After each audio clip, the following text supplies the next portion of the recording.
Hello guys, welcome to my channel. तो आज हम करने वाले हैं क्लास 8 मैथमेटिक्स का चैप्टर 2 और आज हम स्टार्ट करेंगे एक्सरसाइज 2.1 से। ठीक है, तो लीनियर इस चैप्टर का नाम है linear equation in one variables. इसमें क्या मतलब है, इसमें वन वेरिएबल होगा। एक होता है linear equation in two variables, उसमें टू वेरिएबल्स होंगे, इसमें वन वेरिएबल होगा। तो चलते हैं पहले क्वेश्चन की तरफ। तो 3x is equal to 2x plus 18 है हमारे पास पहला क्वेश्चन। इसमें दो चीज़ होती है, एक होता है वेरिएबल, एक होता है कांस्टेंट। ठीक है, वेरिएबल होते हैं जो भी अल्फ़ाबेट्स हमारे होते हैं, x y z a b c, आप जो भी लेते हैं वो क्या होंगे, वेरिएबल्स।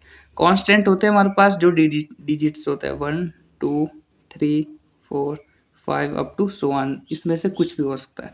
ठीक है, इन क्वेश्चंस में हमको x की वैल्यू निकालनी होती है, वेरिएबल की वैल्यू निकालनी होती है जो हमें दिया होता है। ठीक है, तो जो x है ये तो वेरिएबल है, बट ये 3 क्या है, कांस्टेंट। बट जब भी वेरिएबल के साथ कोई कांस्टेंट लगा होता है, अगर वेरिएबल के कोफिशिएंट में कांस्टेंट होता है तो वो पूरा क्या हो जाता है, वेरिएबल। ठीक है, तो वेरिएबल को एक साइड करना होता है, ये इज इक्वल टू है, इसके एक साइड वेरिएबल्स करना है, दूसरी साइड कांस्टेंट करना है। ठीक है, तो ये वेरिएबल है, ये वेरिएबल है और ये है कांस्टेंट। ठीक है, तो इसको जो 2 है इसको हम लेफ्ट हैंड साइड ले आएंगे इज इक्वल टू के। ठीक है, 3x जब हम राइट हैंड साइड से लेफ्ट हैंड को साइड को ले जाते हैं या तो लेफ्ट से राइट को ले जाते हैं, तो जो साइन होते हैं वो चेंज हो जाते हैं। अगर प्लस होता है वो माइनस हो जाता है और माइनस हो जाता है वो प्लस हो जाता है। ठीक है, तो ये यहाँ से इधर लाए हम, राइट टू लेफ्ट लाए, तो 3x प्लस का था इधर, तो -2x इज इक्वल टू 18।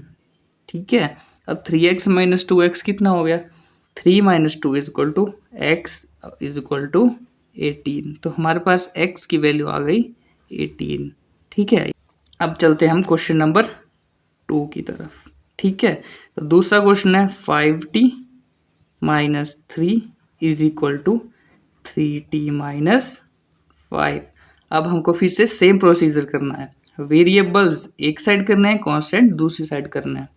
तो 5 इधर 5t इधर एक वेरिएबल है, इधर 3t एक वेरिएबल है, ये कांस्टेंट है, ये भी कांस्टेंट है। तो जो 3t है इसको हम लेफ्ट हैंड साइड ले जाएंगे और जो -3 है उसको हम राइट हैंड साइड ले जाएंगे, बट साइन का ध्यान रखना है।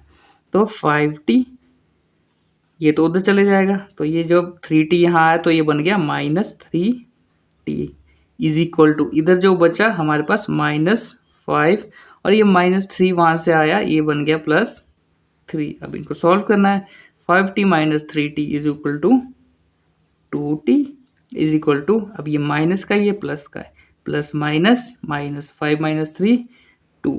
अब साइन कौन सा देखना है, जो बड़े वाला है, तो बड़ा है 5 तो 5 माइनस का।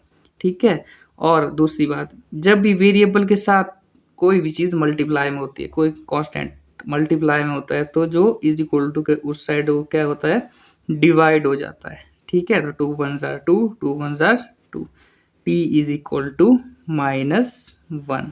ठीक है, जो ये 2t लिखा है इधर, इसका मतलब है 2 multiply by t is equal to -2 है। तो ये t के साथ जो वेरिएबल के साथ जो मल्टीप्लाई में होता है वो डिवाइड में जाता है, और अगर कोई चीज़ डिवाइड में होती है वो मल्टीप्लाई में आती है।